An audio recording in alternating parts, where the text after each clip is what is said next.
Assalamualaikum, salam sejahtera. Hai, apa hal korang? Selamat kembali ke dalam channel YouTube Rais Hamid Arif TV. Masih lagi bersama dengan YouTuber kegemaran rakyat Malaysia, Indonesia, Brunei, Singapura, Patani dan juga Filipina. Rais Hamid, apa hal korang? Check it out now. Ya, berabadu, let's go. Come on, yo. Bismillahirrahmanirrahim. Allahumma salli ala Muhammad wa ala ali Muhammad. Allahu Akbar. Tekan butang subscribe. Baru hari tu aku pergi jemputan iftar bersama dengan Asik Malaysia. Asik Malaysia terbaik, makan pun sedap. Dan diorang terus memberikan aku 2 kasut untuk aku buat review jujur. Ini kasut pertama yang aku akan buat review jujur. Apa dia kasut ni? Asics S4 Plus Yogiri. Kecil. Kita cerita pasal spek sikit. Berat lebih kurang 240 gram. Dia punya stack height 40mm dan heel drop adalah 6mm dan ini adalah racing shoes. Latar belakang sikit berkenaan dengan kasut ni, sebenarnya ramai yang confuse. Orang nampak S4 ni diingatkan Magic Speed 4. Sebab sebelum ni Magic Speed 3, lepas tu dah tak keluar dah. So S4 ni adalah satu series racing shoes yang memang sebelum ni Asics keluarkan hanya dekat Jepun sahaja. Nak beli dekat Jepun. Dan S4 series ni memang dapat feedback yang agak baik jugalah daripada orang-orang yang mungkin pergi dekat Tokyo Marathon. Dia pergi try, memang diorang puji kasut ni, tapi masalahnya dia tak jual worldwide. Jadi Asics pun dia ambil inisiatif, dia keluarkan S4 Plus Yogiri ni untuk rilis dekat satu dunia. Dekat Malaysia pun dah jual dah. Kalau dalam series racing shoes yang dikeluarkan Asics, aku boleh letak S4 Plus Yogiri ni dia abangah.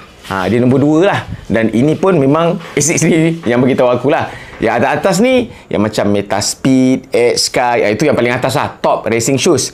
Yang nombor 3 macam Magic Speed, itu nombor 3. Yang ni dia tengah-tengah. Dia dekat bawah Meta punya series dan atas daripada Magic punya series. Dari segi spek dia punya upper dia, aku rasa memang lebih kurang macam racing shoes daripada Asics yang sebelum ni. Aku boleh cakap sebenarnya banyak persamaan lah di antara yang S4 Plus ni, macam nama handphone kan, dengan Meta punya series. Sebab dua-dua pun memang full length punya cover plate. Aku rasa dari segi upper pun lebih kurang sama. Cuma ada sedikit kelainan dekat dia punya midsole. Kalau Meta punya series dia pakai FF Blast Turbo, tapi yang ni dia pakai FF Turbo Plus berserta dengan Flight Foam.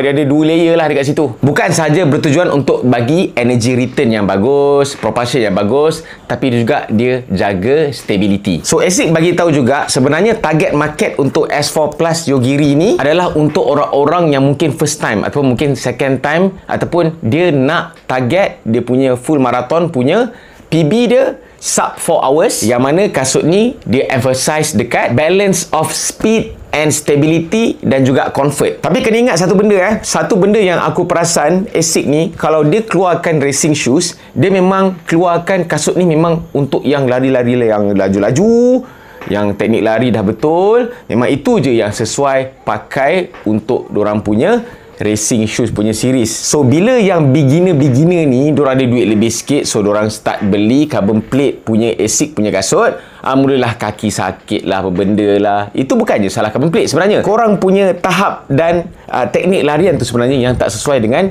ASIC punya racing shoes. Jadi kita tengok dekat sini, ASIC dia sangat-sangat firm lah. Maknanya memang kalau racing ni memang untuk yang racing yang boleh pergi pace 4, pace 3 je yang layak pakai dorang punya racing shoes. Kalau kau beginner, level-level leha, kau pakai je lah Super Blast tu sampai kau masuk kubur. Tapi kalau brand-brand lain, especially brand-brand China ni, dorang semakin nak mengeluarkan kasut carbon plate juga, tapi lebih mesra kepada beginner. Contohnya macam X-Step apa semua ni lah kan. So apa pendapat korang? Korang rasa yang carbon plate ni memang deserve untuk orang-orang yang lari laju, yang podium-podium, ataupun sebenarnya beginner-beginner pun nak juga pakai teknologi carbon plate ni? Komen dekat bawah. Lagi sekali, thanks to ASIC Malaysia sebab masih lagi sudi bagi kasut untuk seat dekat aku, untuk aku buat review jujur. Dan pengalaman aku pakai memang best lah. Tak macam bila aku pakai Meta punya series, aku pun pelik. Bila aku pakai Meta punya series ni, aku tak berapa nak rasa sangat dia punya teknologi melajukan tu kan. Tapi bila aku pakai S4 Plus ni,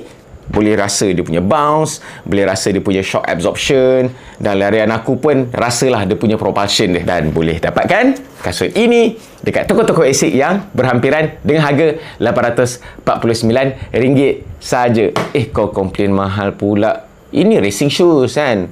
Kau kalau rasa tak mampu, beli bata. Kalau korang suka dengan video ni, bolehlah share. Kalau ada sebarang komen, boleh komen dekat bawah. Jangan lupa untuk tekan butang like, butang subscribe dan juga butang loceng untuk notification video-video daripada channel YouTube Rais Hamid selepas ini. InsyaAllah ada satu lagi kasut yang aku akan buat review. Tapi kasut tu kali ni ASIC bagi dekat wife aku pula, merangkap manager aku lah, untuk nak bagi cuba. Dia nak tengok pula perspektif orang-orang yang leha-leha macam bini aku ni, apa rasa dia kalau dia pakai ASIC punya latest. Semoga semuanya dimurahkan rezeki, dimudahkan urusan. Jumpa lagi dalam next video. Assalamualaikum. Bye-bye.